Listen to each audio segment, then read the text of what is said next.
Evening વિદ્યાર્થી મિત્રો, આજે આપણે ગુજરાતી વ્યાકરણનો એક મહત્વના ટોપિક ઉપર આપણે આજે ચર્ચા કરવાની છે. આવી જાવ બધા. દીપક શિયાળને મોટા ઉપાડે ફોલો કરતા જાવ અને આજે આપણે એક મહત્વના ટોપિકની આજે ચર્ચા કરવા જઈ રહ્યા છીએ. એમ કહી શકાય કે ગુજરાતી સાહિત્યકાર જેમ દરિયો છે એમ ગુજરાતી વ્યાકરણમાં અનેક પ્રકારના ટોપિક સરળ અને અઘરા પડતા હોય છે. એવાનો એક આપણે ટોપિક જે 2 થી 3 માર્કનું ભારણ ધરાવે છે અને ઈ ટોપિકને આપણે કેવી રીતે આપણે ટૂંકમાં આજે આપણે શીખવા જઈ રહ્યા છીએ એની આજે આપણે વાત કરવા જઈ રહ્યા છીએ. તો એવાનો ટોપિક એટલે કે છંદ.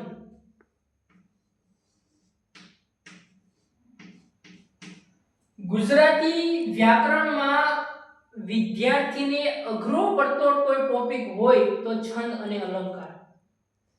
આજે આપણે છંદને ખૂબ જ મજાના ડિટેલ સાથે અને અન્ય ઉદાહરણો સાથે એની કેવી રીતે અને કઈ રીતે શોર્ટકટ રીતથી આપણે ભણીએ એના વિશે આપણે ખૂબ જ માહિતી આજે આપણે લેવાની છે. ચલો પહેલા છંદ વિશે ડાયરેક્ટ આપણે ધુક્કો ન મારે. છંદ આવડે છે. છંદ વિશે પહેલા તો આપણે એની બેઝિક બાબતો પહેલા આવડવી જોઈએ, જેમ કે એમાં લઘુ ગુરુની માત્રાઓ કઈ રીતે ઓળખવી, કેટલા શબ્દોએ યતિ આવે, કેટલા શબ્દે અટકવું. આપણે ધૂન ગાતા હોય થોડા કેમ નામ ગાવી છે એ ખડકી ધૂન ગાવી ડાયરેક્ટ ઊભા નથી રહેતા. ધૂનમાં જેમ આપણે ઢાળ પાડીએ છીએ એ જે ઢાળ પાડીએ છીએ યતિ તરીકે ઓળખાય, ઊભા રહીએ, અટકીએ, એમાં છંદનો ભાગ ગણાતો હોય. એટલા માટે આપણે એનો યતિનો ભાગ જોવો પડશે. છંદમાં આપણે અલગ અલગ પ્રકારના ગણોથી આપણે છંદને ઓળખવાના છે. કેવા શબ્દ છંદમાં લઘુ ગણાય, કેવા શબ્દો ગુરુ ગણાય, એની આપણે વિગતવાર માહિતી લેવાની છે.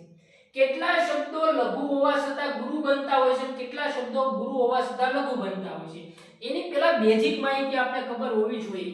તો જ આપણે છંદ નામનો ટોપિક આવડે. પછીની બાબત તો પછી છે.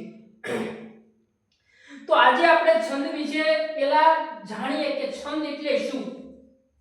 છંદનો ને છંદ એ કવિતાનું માપ છે. છંદનો અંગ્રેજી શબ્દમાં એને મીટર કહેવામાં આવે છે. શું કહેવામાં આવે છે વિદ્યાર્થી મિત્રો? મીટર. પછી આપણે એને સંસ્કૃત ભાષામાં જોવા જઈએ તો સંસ્કૃત ભાષામાં એને વૃત્ત તરીકે ઓળખવામાં આવે છે. છંદને આપણે સંસ્કૃત ભાષામાં વૃત્ત કહીએ છીએ અને ગુજરાતી ભાષામાં આપણે એને છંદ તરીકે ઓળખીએ છીએ. હવે આપણે પહેલા એને છંદ એટલે શું? છંદ એટલે શું?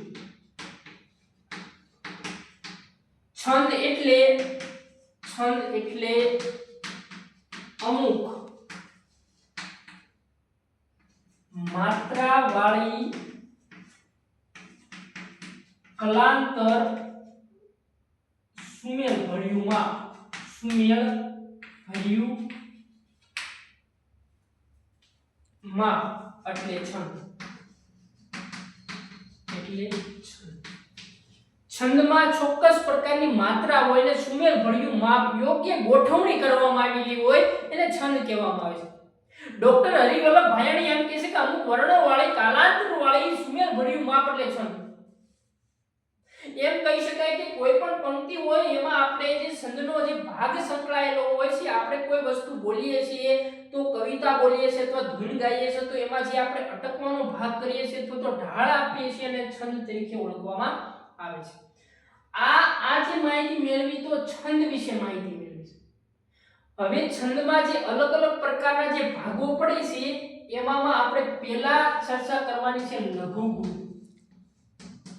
લઘુ ગુરુ. ચાલો બીજી જે ચર્ચા કરવાની છે એમાં આપણે ગણની ચર્ચા કરવાની. ગણ. ત્રીજી ચર્ચા કરવાની છે યતિ અને ચોથી ચર્ચા કરવાની છે શરણ. પહેલા તો આપણે બેઝિક માહિતી ખબર હોવી જોઈએ કે છંદ શીખવા હોય તો આપણે પહેલા શું કરવું જોઈએ. નદીમાં નાવા ગયા હોય તો આપણે તરતા જ ન આવતું, ડાયરેક્ટ ધુક્કો ન મારે. પહેલા આપણે તરવા વિશે માહિતી હોવી જોઈએ અથવા તો આપણે નદી કે કોઈ સરોવર હોય એની ઊંડાઈ માપવી જોઈએ કે આ કેટલું ઊંડું છે. એના વિશે પહેલા માહિતી જોઈએ તો કાંઈ ડાયરેક્ટ ધુક્કો મારવાનો. તો એવી જ રીતે આપણે પણ પહેલા છંદ ભણવા માટે પહેલા એની બેઝિક બાબત ખબર હોવી જોઈએ તો આપણે છંદ વિશે માહિતી મળે. ચાલો હવે લઘુ ગુરુની માત્રા આપણે જોવી કઈ રીતે લઘુ ગુરુ જોવાનું. તો લઘુ ગુરુ છે લઘુ ગુરુ લઘુ એટલે તમને ખબર પડવી જોઈએ, લઘુ એટલે નાનું અને ગુરુ એટલે મોટું. ચાલો પહેલા વિદ્યાર્થી મિત્રો તમને લઘુ ગુરુની ખબર હોવી જોઈએ. લઘુ ગુરુ એટલે લઘુ, આ લઘુ છે અને આ ગુરુ છે. હવે કોઈ પણ હસ્વ વાળો શબ્દ હોય, હસ્વ વાળો અથવા હસ્વ વાળો, તો એ બધું નાનું ગણાય છે. હું મારું નામ અહીંયા લખું છું દીપક, તો કોઈ પણ હસ્વ વાળો જે શબ્દ હશે ને એ બધું લઘુમાં ગણાય છે. અને અહીંયા ગુરુ એટલે મોટા, તો મોટા એટલે કોઈ પણ પ્રકારની માત્રા આવશે, માત્રા, તો એ આપણે ગુરુમાં આપણે એનો સમાવેશ કરીશું. હું અહીંયા લખું છું હમારા, તો હમારા બધામાં માત્રા આવી તો આ શબ્દ થયો લઘુ બની, ગુરુ બની જાય છે. કોઈ માત્રા વાળી શબ્દ આવ્યો તો ભૌમિક, ભૌમિક હું લખું છું તો પણ આ શબ્દ ગુરુ બની જશે. રેડી? તો આ રીતે એની માત્રા ઓળખવાની હોય છે. છંદમાં પહેલા છંદમાં એની માત્રા શીખવી પડે છે. બરોબર? ચાલો હવે એના પછીનો જે ટોપિક આવી રહ્યો છે ગણ. છંદ શીખવા હોય અને છંદ શીખવા માટે પહેલા તો તમારે એનું ગણ શીખવો પડશે. ગણના આધારે તમને છંદ આવડશે એ વાસ્તવિકતા છે. 2 મિનિટ માટે વાત કરી તો ગણ એટલે શું? હવે ટૂંકા સરળ હોય, ટૂંકા સરળ, તો છંદ ઓળખવા માટે આપણે સરળતા પડે. અને જો કોઈ પણ પ્રકારના લાંબા સરળ હોય તો એમાં મુશ્કેલી આવે. તો આપણે એમાંથી અનેક પ્રકારની મુશ્કેલી ન આવે એટલા માટે આપણે લઘુ ગુરુની માત્રા અથવા તો અક્ષરોની માત્રાથી આપણે છંદની ઓળખાણ કરતા હોઈએ છીએ. પણ ઈ પહેલા તમારે એનું ગણ જાણવું જોઈએ. ગણ ઉપરથી તમને ખબર પડે કે મારે છંદને કેવી રીતે ફેરવવા છે. તો છંદમાં એનું ગણ આપવામાં આવેલું છે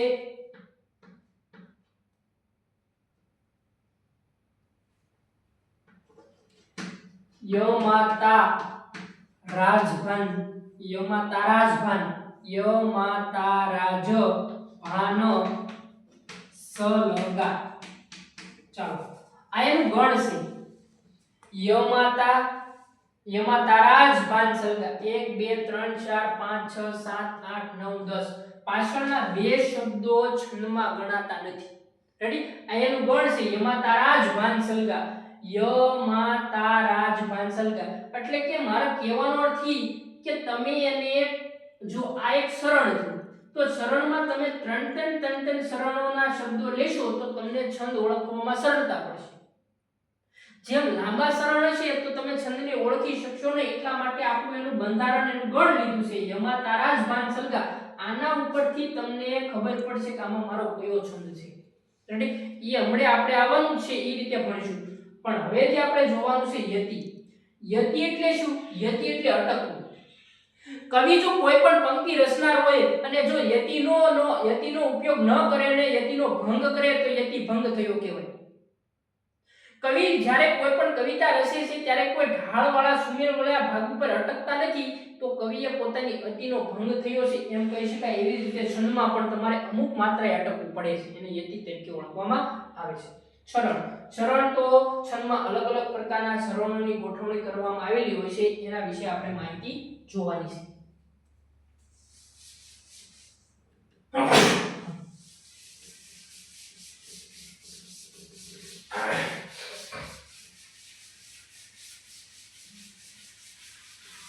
ચાલો હવે આપણી સામે જે બાબતો આવી રહી છે એ બાબતો હવે ખૂબ મજાની આપણે ભણવા જઈ રહ્યા છીએ. છંદ આપણે ભણવાની હવે શરૂઆત કરવાની છે. એનું ગણ હું અહીંયા લખી દઉં છું.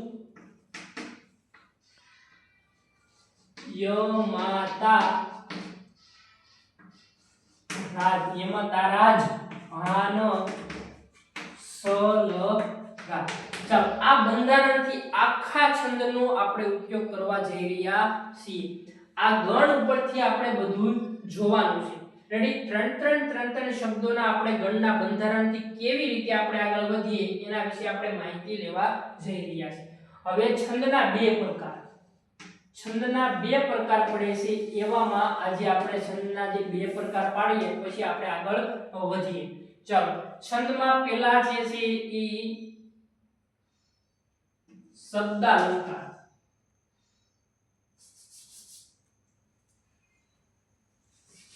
ચાલો વિદ્યાર્થી મિત્રો, આપણે છંદના બે પ્રકાર જોવાના છે. એમાંનો પહેલો જે છંદ આવે છે અક્ષરમેળ છંદ, અક્ષરમેળ છંદ, અને આ બાજુ બીજો જે આવે છે માત્રામેળ છંદ. ચાલો આનાથી તમે પરિચય છો. છંદના બે પ્રકાર પડે છે. આ બાજુનો જે ભાગ છે અક્ષરમેળ છંદ, અક્ષરમેળ છંદ કોને કહેવાય કે જેમાં ચોક્કસ પ્રકારની અક્ષરોની માત્રા ગોઠવેલી હોય છે, એમાં ચોક્કસ પ્રકારની અક્ષરની ગણના કરવામાં આવે છે. અને આ બાજુ છે માત્રામેળ છંદ. તો માત્રામેળ છંદ એટલે કે યોગ્ય પ્રકારની માત્રા જે ગુરુ તરીકે ઓળખાય છે એની માત્રા ગણવામાં આવે છે. તો આ બાજુ અક્ષરમેળ છંદમાં કોનો સમાવેશ થાય છે? તો અક્ષરમેળ છંદમાં એક પહેલું જ નામ આપણી સામે આવી રહ્યું છે શિખરણી, શિખરણી છંદ. બીજું મંદાક્રાંતા, ત્રીજું પૃથ્વી છંદ, ચોથો છંદ છે હરિણી, પાંચમો શાર્દૂલ વિકિટમ, છઠ્ઠો છંદ છે સ્કંધ્રા, સ્કંધ્રા. ચલો સાતમો છંદ અનુષ્ટુપ, અનુષ્ટુપ. ચલો 8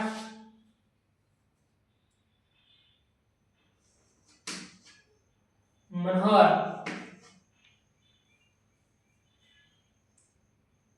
ચાલો જે મેં બાબતો તમારી સામે લખી છે એ ખૂબ મજાના પોઈન્ટ સાથે આપણે શરૂઆત કરી છે. એવામાં છંદના બે પ્રકાર પડે છે વિદ્યાર્થી મિત્રો. એમાં પહેલો છંદ છે અક્ષરમેળ છંદ. અક્ષરમેળ છંદને આપણે અક્ષરની માત્રા તરીકે ઓળખશું, અને માત્રામેળ છંદમાં એમાં ચોક્કસ પ્રકારની માત્રાઓની ગણના કરવામાં આવેલી હોય છે. અક્ષરમેળ છંદના પેટા પ્રકાર છે શિખરણી છંદ, મંદાક્રાંતા, પૃથ્વી, હરિણી, શાર્દૂલ વિકિટમ, સ્કંધ્રા, અનુષ્ટુપ ને મનહર. આ ખૂબ મજાના આમાંથી પૂછાયેલા પ્રશ્નો તરીકે જ આપણે ગણના કરી રહ્યા છીએ. આ બાજુ માત્રામેળ છંદની આપણે વાત કરીએ તો માત્રામેળમાં પહેલો છંદ આવે છે ચોપાઈ. ચાલો દોહરો. ત્રીજો છંદ છે હરિગીત. ચાલો ઝૂલણા છંદ, નરસિંહ માતાનો પ્રિય છંદ. પછી એના પછી સોરઠો. ચાલો આટલા છંદ છે માત્રામેળ છંદ. જો વિદ્યાર્થી મિત્રો દરેક ગુજરાતના વિદ્યાર્થીઓને કોઈ અઘરો ટોપિક લાગતો હોય તો એ છંદ છે. પહેલા તો વિદ્યાર્થી છંદને જોવે છે તો એ છંદમાંથી કેટલા છંદ ભાળે ભાગી જાય છે. પણ આજે આપણે આ છંદને એટલા શોર્ટકટ થી ભણવાના છે કે એક વખત કોઈ પણ વિદ્યાર્થી આ છંદને ભણે છે તો એમાંથી એને કેટલી માહિતી ખાલી યાદ રહેશે તો પણ છંદ આવડી જવાનો છે. એવો આપણે શોર્ટકટ રીતે આપણે છંદ ભણવા જઈ રહ્યા છીએ. હવે તમે જુઓ કે ઉપર આપણી સામે ગણ છે અને નીચે અહીંયા શબ્દો આપેલા. હવે પહેલા તો મને તમે કહી દો કે સાહેબ આની શબ્દો કેટલા હોય છે, આમાંથી મારે કેવી રીતે છંદને ઓળખવો? તો આપણે પહેલા એની સામેના અક્ષરો જોઈ લઈએ છીએ, અહીંયા એની માત્રાઓ જોઈ લઈએ છીએ, પછી એક એક છંદ કરી અને આપણે આનું બંધારણ છૂટું પાડશું. બરોબર? ચાલો પહેલા શિખરણી છંદ. શિખરણી છંદમાં એના 17 અક્ષર આપવામાં આવેલા હોય છે. 17 અક્ષર. મંદાક્રાંતા છંદમાં જોવા જઈએ તો એના પણ 17 અક્ષર છે. પૃથ્વી છંદ જોવા જઈએ તો એના પણ 17 અક્ષર છે. હરિણી જોવા જઈએ તો પણ એના પણ 17 અક્ષર છે. સાહેબ આ તો કમાલ થઈ ગયું. બધાના 17 અક્ષર છે તો અમારે ઓળખવામાં કેટલી મુશ્કેલી પડે. પણ ગભરાવાની કોઈ જરૂર નથી. હમણાં હું તમને ગણ છૂટા પાડી દઉં છું અને કેવી રીતે છંદને ઓળખવો એ વિશે આપણે માહિતી લેવા જઈ રહ્યા છીએ. ચાલો શાર્દૂલ વિકિટમમાં 19 શબ્દ આપેલા છે. સ્કંધ્રા, જો આમાં એના છંદની સંખ્યા સમાયેલી. સ્કંધ્રા, રા આવે એટલે પાછળ 21 શબ્દ. પછી અનુષ્ટુપ. જો વિદ્યાર્થી મિત્રો અનુષ્ટુપને મનહર છંદમાં થોડો ફેરફાર છે. પરીક્ષામાં 2023 માં પૂછાયેલો પ્રશ્ન કે પહેલી પંક્તિમાં કેટલા શબ્દો હોય, બીજી પંક્તિમાં કેટલા શબ્દો હોય છે, છંદ ઓળખાવો. તો અનુષ્ટુપ છંદ આવી તો બે પંક્તિમાં 16 શબ્દ, એમ કરીને 32 શબ્દો થાય. અને મનહર છંદમાં પ્રથમ પંક્તિમાં 16 શબ્દ અને બીજી પંક્તિમાં 15 શબ્દ, એમ કરીને 31 શબ્દ થાય. આ ભૂલવાનું નથી. જો ઘણી વખત આપને એમ પૂછી નાખતા હોય છે કે મનહર છંદની સંખ્યા કેટલી હોય છે, તો ઓપ્શનમાં આપ્યું હોય 32, 31, 33, 34, અથવા એમ પણ ન પૂછી નાખે એમ કે 15, 15, 16, 16, 15, 15, 17, તો આપણે ઘણી વખત મુશ્કેલીમાં મુકાઈ જતા હોય છે. એટલે આપણે બરોબર યાદ રાખવાનું છે કે કેવી રીતે એની ગણના કરવામાં આવે છે. આ બાજુ જોવા જઈએ તો ચોપાઈ છંદમાં 15 માત્રા હોય છે. દરેક ચરણમાં 4 માત્રાઓ સાથે સંકળાયેલા હોય છે. પહેલા ચરણમાં 15 માત્રા, બીજા ચરણમાં એમ કરી અને ચોપાઈ છંદ ઓળખાતો હોય છે એની માત્રાઓ જોવામાં આવે છે. દોહરામાં પણ આપણે જોવા જઈએ તો દોહરામાં પણ પોતાના ગણના આધારે એની પંક્તિઓ દેવામાં 28 માત્રા હોય છે. ઝૂલડામાં 37 હોય છે. સોરઠામાં 37 હોય છે. દોહરામાં 13, 11 ની ગણના જોવામાં આપણે આવતી 24 શબ્દોની ગણના કરવામાં આવે છે અને દોહરો છંદ કહેવામાં આવે છે. બરોબર. ચાલો વિદ્યાર્થી મિત્રો, હવે જે આપણે જોવા જઈ રહ્યા છીએ 2 જ મિનિટમાં 17 શબ્દની આપણે ગણના જોવા જઈ રહ્યા છીએ. પણ ઈ પહેલા જે આ ગણ છે, ઈ ગણની આપણે ચર્ચા કરવાની છે. તો હવે આ ગણ છે, તો પેલા જે શિખરણી છંદ છે, શિખરણી છંદ એનું બંધારણ પેલા બને છે યમન સફલગા. યમન સફલગા. જો બરોબર અહીંયા આપણે ધ્યાન આપવાનું છે. છંદ ભણવાનું એક શોર્ટકટ રીત હમણાં આપણે ચારે છંદ એક ઝાટકામાં ભણી લેવાના છે. તો એના માટેનું જે બંધારણ છે યમન સફલગા. તો હવે આપણે ક્રમ વાઇઝ જોવાનું છે. યમન સફલગા એટલે કે પેલા 3 શબ્દ જોવાના છે. ય ગણ ઉપરથી યમન એટલે યમાતા બને. એટલે કે શિખરણી છંદમાં આપણે આવી રીતે જોવાનું છે. લઘુ, ગુરુ, ગુરુ. જો યમાતા તો યમન સફલગા એટલે યમાતા એટલે પેલો શબ્દ લઘુ, બીજો ગુરુ, ત્રીજો ગુરુ એટલે યમન સફલગા બની ગયું. ચાલો એવી રીતે હવે મંદાક્રાંતા છંદ જો તો મંદાક્રાંતા છંદ મભન તત ગાગા, મભન તત ગાગા આનું બંધારણ છે. તો હવે જુઓ, હવે અહીંથી આપણે જોવાનું છે મ ગણાયું તો માતારા બને. આ માતારા, તો માતારામાં પેલા 3 શબ્દ કેવા છે? જુઓ પેલા 3 માત્રા આવી તો માત્રા આવે તો ગુરુ બને. તો આપણે મંદાક્રાંતામાં ત્રણેય શબ્દ, પ્રથમ ત્રણેય શબ્દ ગુરુ હોય તો એ મંદાક્રાંતા. જો બીજો એક શબ્દ જ ન હોય. ત્રીજા શબ્દમાં પૃથ્વી એટલે કે જશ મળે. આપણે શું મળે? જશ એટલે જબાન એટલે જસ યલગા, જસ યલગા. તો જ ગણ જોવાનો. જો અહીંયા જે ગણ નો આવે ને ત્યાંથી જોવાનું. એટલે આ જબાન થયું તો જબાન એટલે પેલો શબ્દ કેવો થયો? લઘુ થયો, પછી ગુરુ થયો, પછી પાછો લઘુ થયો. એટલે આપણે પૃથ્વી છંદમાં ગણ બનશે લઘુ, ગુરુ, લઘુ એટલે જબાન. હવે આ ગણ પેલા 3 શબ્દો મળી જાય એટલે પૃથ્વી છંદ હોય. બીજો 17 અક્ષરનો એક છંદ હોય નહીં. ચાલો હરિણી છંદ. હરિણી છંદમાં નર એટલે નર, મર, સલગા. નર, મર, સલગા એટલે કે ન ગણ જોવાનો છે. તો જો આ ન ગણ ઉપરથી 3 ગણ જોવો તો ત્રણેય શબ્દ કેવા આવી ગયા? તો ત્રણેય શબ્દ આપણી સામે લઘુ, લઘુ આવી ગયા. એટલે ત્રણેય શબ્દ લઘુ, લઘુ આવી ગયા. હવે જો આપણી સામે આ વસ્તુ બની ગઈ છે. જો આ 1, આ 2, આ 3 અને 1, 4. આ ચારેય શબ્દોની આપણી પાસે એક શોર્ટકટ રીત બની ગઈ છે. હવે શોર્ટકટ રીતથી આપણે 17 અક્ષરના જે શબ્દો છે તો આપણે આને હવે કેવી રીતે ઓળખશું? તમારી સામે હું 4 ઉદાહરણ લખીશ. શિખરણી, મંદાક્રાંતા, પૃથ્વી, હરિણી. હવે ઓપ્શનમાં આપણે આપ્યું હોય કે નીચેનામાંથી કયા છંદ ઓળખાવો. બધાની 17 માત્રા છે. હું તમને એમ કહું કે એક છંદ લખું છું, એમાંથી તમને ઓપ્શન આપવામાં આવે કે ભાઈ નીચેનામાંથી આ છંદને ઓળખાવો. એમાં આપી દીધું હરિણી, શિખરણી, પૃથ્વી ને મંદાક્રાંતા.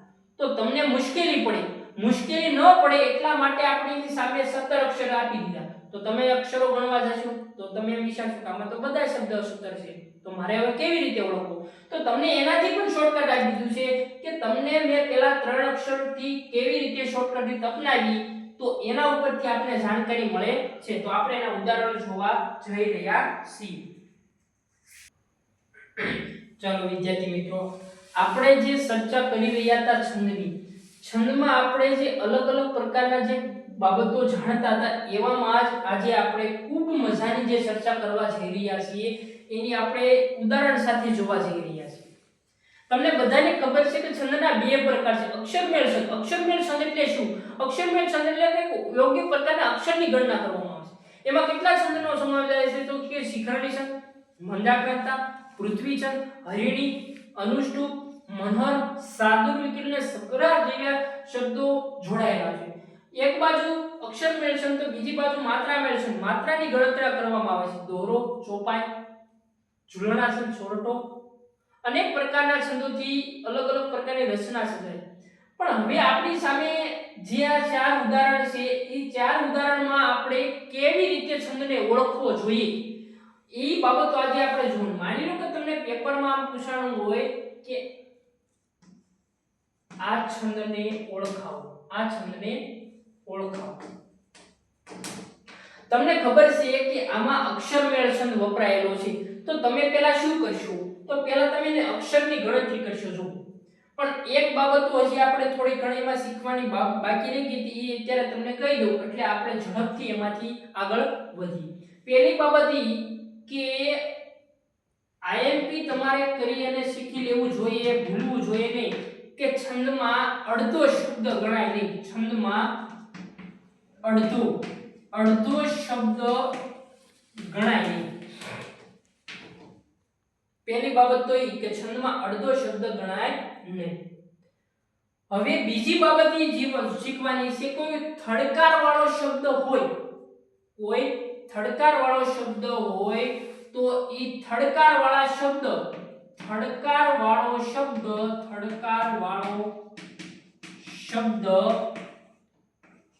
લઘુ હોવા છતાં ગુરુ બને છે. જો ખૂબ મજાનું છે. આપણે પહેલા તો આ બાબત આપણે ખબર હોવી જોઈએ કે છંદમાં અડધો શબ્દ ગણાતો નથી. કોઈ થડકાર વાળો શબ્દ હોય તો એ લઘુ હોવા છતાં ગુરુ બને છે. જો હું તમને એક ઉદાહરણ સહિત તમને શીખવાડું. માની લો કે હું અહીંયા લખું છું નિષ્ફળ. જોજો સાંભળજો, મેં અહીંયા નિષ્ફળ લખ્યું છે, નિષ્ફળ. તો તમને ખબર છે કોઈ હસવા વાળો શબ્દ આવે તો એ કેવો બને? લઘુ બને છે, લઘુ. પણ અહીંયા જુઓ થડકાર વાળો શબ્દ આવી તો એ લઘુ હોવા છતાં કેવો બની જાય? ગુરુ બની જાય. જો આ નિષ્ફળ બોલીએ છે તો આપણે થડકો લાગે નિષ્ફળ, તો એ જે થડકાર લાગે છે તો થડકારનો જે પહેલો શબ્દ છે એ લઘુ હોવા છતાં ગુરુ બને છે. આ આપણો એક નિયમ ખૂબ આઈએમપી બને છે. ત્રીજો નિયમ એવો કે છે કે કોઈ તીવ્ર અનુસ્વાર હોય, તીવ્ર અનુસ્વાર, તો તીવ્ર અનુસ્વારનો શબ્દ હંમેશા ગુરુ બને. તીવ્ર અનુસ્વાર વાળો શબ્દ, તીવ્ર અનુસ્વાર એટલે કે હું અહીં લખું છું પંકજ, તો પંકજમાં જે અનુસ્વાર આવ્યો તો એ ગુરુ બને. ગંગા, તીવ્ર અનુસ્વાર આવ્યો તો એ આપણો લઘુ શબ્દ, ગુરુ શબ્દ બનતો હોય છે. આવી બેઝિક બાબતો આપણે ખબર હોવી જોઈએ. હવે જે આપણી સામેથી ઉદાહરણ જે આપવામાં આવેલા છે એ ઉદાહરણથી આપને ખબર પડશે કે આજે મારે છંદ શીખવો હોય તો મારે શું કરવું જોઈએ, કેવી રીતે મારે છંદને ઓળખવો જોઈએ. તો મેં તમને પહેલા જ લખાયું હતું કે તમે જે શિખરણી છંદ ભણ્યા તો એમાં યમન સબરગા યાદ રાખવાનું. યમાતા એટલે કે લઘુ, ગુરુ, ગુરુ, આ શિખરણી છંદ. પછી આપણે જોયું હતું માતારા એટલે મભન તત ગાગા એટલે બે ત્રણેય શબ્દ કેવા હોવા જોઈએ? ગુરુ હોવા જોઈએ. પછી આપણે જોયું હતું જબાન ઉપરથી જસસથી યલગા એટલે જબાન ઉપરથી જબાન લઘુ, ગુરુ, લઘુ. એના પછી જોયા હતા નસ્મર સલગા એટલે ત્રણેય શબ્દ કેવા હોવા જોઈએ? લઘુ. હવે તમને આટલી બાબતો જો આવડી ગઈ એટલે કોઈ પણ કાળે તમને ચાર શબ્દ સરખા હોવામાં તકલીફ પડશે નહીં. મંદાક્રાંતા છંદ અને હરિણી છંદ તો આપણે આમના ઓળખી જશું. આટલી શોર્ટકટ રીતથી તમને છંદ ઓળખતા આવડી જવું જોઈએ. તમને ખબર પડી જાય કે આ છંદ આ જોઈએ, બીજો એક છંદ જ ન હોય. જો આપણે પહેલો શબ્દ જોઈએ, પહેલાના અક્ષર ગણવાના 1 2 3 4, અડધો શબ્દ છંદમાં નો ગણે 1 2 3 4 5 6 7 8 9 10 11 12 13 14 15 16 17. આના અક્ષર 17 થયા તો આ અક્ષરમેળ છંદ છે. પછી 1 2 3 4 5 6 7 8 9 10 11 12 13 14 15 16 17 આના પણ સૂત્ર થયા તકલીફ. 1 2 3 4 5 6 7 8 9 10 11 12 13 14 15 16 17 આના સૂત્ર મુશ્કેલી. 1 2 3 4 5 6 7 8 9 10 11 12 13 14 15 16 17 આના સૂત્ર સૂત્ર. પરિસ્થિતિ સર્જાવાની શરૂઆત થઈ ગઈ છે.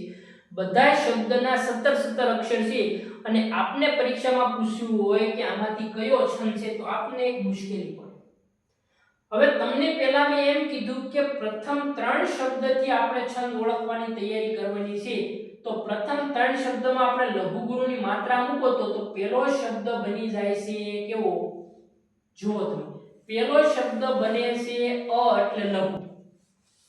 હવે સ છે પરંતુ અહીંયા કોઈ થડકાર બને છે. થડકાર બને તો આગલો શબ્દ કેવો બની જાય? ગુરુ બની જાય. તો આ શબ્દ કેવો બની જાય? ગુરુ. અને અહીંયા તો માત્રા છે તે એટલે આનું ગણ આવું બને. તો આવા ગણ વાળો કયો છંદ છે? જુઓ તો તમે, આવો ગણ જેની પાસે આવે તો આ શિખરણી છંદ જ હોય. આ શિખરણી છંદ હોય, એના સિવાય બીજો કોઈ છંદ હોય જ નહીં. આગળ યતિબતી જોવા જવાનું જ નહીં. પહેલા 3 શબ્દથી જુઓ. પહેલા 3 શબ્દથી મેં છંદને ઓળખાયો કે આ શિખરણી જ હોય, બીજો એક છંદ જ ન હોય. બીજી એવી રીતે જોવાનું કે જો અહીંયા માત્રા આવી તો માત્રા આવે તો એનો કેવું થાય? તો એનો ગુરુ બને. પછી તો કે અહીંયા થડકાર છે તો થડકારનો આગલા શબ્દોમાં એનું વિભાજન કરવાનું. તો આ પણ શબ્દ કેવો બની ગયો? ગુરુ બની ગયો. પછી આ શબ્દ અડધો છંદમાં ન ગણાય કારણ કે આનો થડકાર આગળ આવી ગયો. પછી ડાયરેક્ટ તા એટલે કે ગુરુ.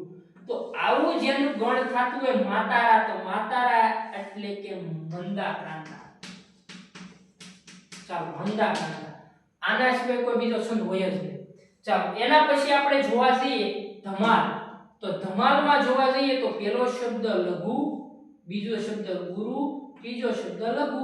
એટલે ધમાલ એટલે કે જબાન. જબાન જબાન જબાન ઉપરથી જસ મળે. જસ જસ યલગા એટલે પૃથ્વી છંદ હોય. પૃથ્વી છંદ હોય, બીજો એક જ છંદ હોય નહીં. એના પછી જોવા જઈએ શરદ. તો શરદમાં ત્રણેય શબ્દ લઘુ લઘુ આયા. તો ત્રણેય શબ્દ લઘુ લઘુ આવે એટલે અહીંયાથી નસલ થાય. નસલ થાય એટલે પોતે જંગલમાં કેમ હરણા ભાગતા હોય એવી રીતે આપણે યાદ રાખવાનું. તો હરિણી.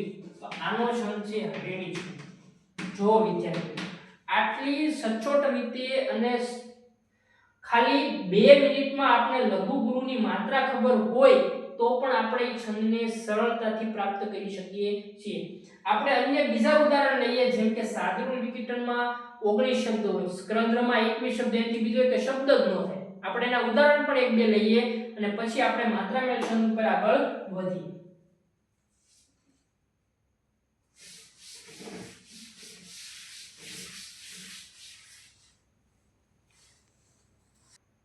આપણે જે રીતે શિખરણી છંદના ઉદાહરણ જોઈ ગયા, ખૂબ મજાના શોર્ટકટ થી આપણે ભણવાની શરૂઆત કરી હતી. એમાં 17 અક્ષરની દરેક માત્રાની, દરેક શબ્દની આપણે ગણના જોઈ હતી.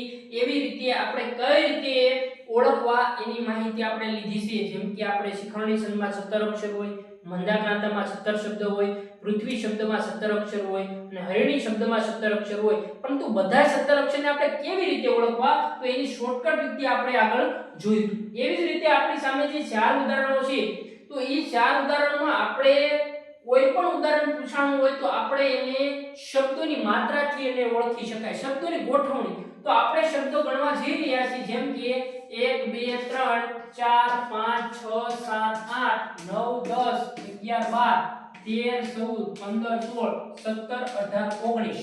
જો તમે 19 શબ્દ વાળો છંદ આવ્યો તો 19 છંદ વાળો શબ્દ એટલે મરગ, મસનર સલગા, મર સભન લગા એટલે કે મર સલ તત ગાગા એટલે કે સાદરુલ વિકિટિંગ.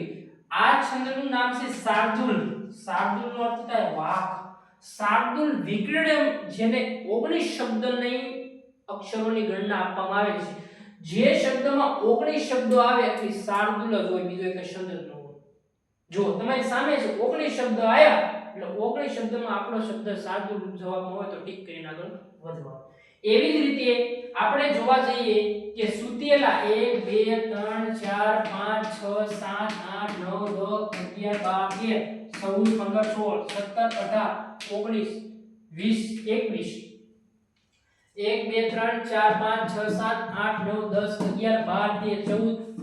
17 18 19 20 21 શબ્દ આવ્યા છે આપણી સામે. તો 21 શબ્દનો છંદ એટલે મરભન યય મરભન યય એટલે સ્ક્રધરા. કેવો છંદનું નામ છે? સ્ક્રધરા. જો પાછળ રા આવે ને રા એટલે 21 એટલે સ્ક્રધરા. કેટલું શોર્ટકટ થી આપણે ભણી રહ્યા છીએ. ચાલો હવે એના પછીનું આપણે જોવા જઈએ તો મજાની પંક્તિઓ આપણી સામે આપવામાં આવેલી છે કે ઊંટ કહે છે આ સભામાં વાકા અંગવાળા ભૂંડા. દલપતરામની પંક્તિ ખૂબ ફેમસ છે. જે દલપતરામે એક વાક્ય આપણે રચેલું છે કે ઊંટ કહે છે આ સભામાં વાકા અંગવાળા ભૂંડા અને ભૂતળમાં પક્ષીઓ અને પશુઓ અપાર છે. તો એની આપણે એ સંખ્યા ગણવા જઈએ તો 1 2 3 4 5 6 7 8 9 10 11 12 13 14 15 16. પહેલી પંક્તિમાં 16, બીજી પંક્તિમાં 1 2 3 4 5 6 7 8 9 10 11 12 13 14 15 16 15 આવે એટલે મનહર છંદ હોય. મનહર છંદ સિવાય એક છંદ ન હોય. જો વિદ્યાર્થી મિત્રો સેજ પણ તમે ભૂલ ગણવામાં કરશો, ઘણી વખત આપણને એવી રીતે પ્રશ્ન પૂછાતા હોય છે કે મનહર છંદમાં કેટલી પંક્તિઓ આપવામાં આવી હોય છે. ઓપ્શન એ 15 16 નહીં, 16 16 નહીં, 16 15 હા. ઝડપથી આપણે ખબર પડી જવી જોઈએ પહેલી પંક્તિમાં 16 અને બીજી પંક્તિમાં 15. આ બાબતો આપણે ખૂબ મજાની યાદ રહેવી જોઈએ. એના પછી આપણે જોવા જઈએ તો કે છંદમાં અડધો શબ્દ ન ગણાય એટલે 1 2 3 4 5 6 7 8 9 10 11 12 13 14 15 16. આમાં પણ 16 થયા. 1 2 3 4 5 6 7 8 9 10 11 12 13 14 15. વિશ્વનો આપણે વિશ્વનો હતો તો આ 16 એટલે કે 1 2 3 4 5 6 7 8 9 10 11 12 13 14 15 16. ચાલો આમાં પણ 16 શબ્દ થયા એટલે 16 16 32 એટલે અનુષ્ટુપ. અનુષ્ટુપ છંદની સંખ્યા આપણી કેટલી છે? 32. તમને મેં સંખ્યા પણ બધી કહી દીધી. 4 છંદમાં 17 આવે છે, સાદુરૂપ વિકટનમાં 19, સ્ક્રધરામાં 21, મનહરમાં 16 15 અને અનુષ્ટુપમાં 16 16. આટલી તમને અક્ષરોની ગણના આવડે તો તમને છંદ આવડી ગયા એમ કહી શકાય.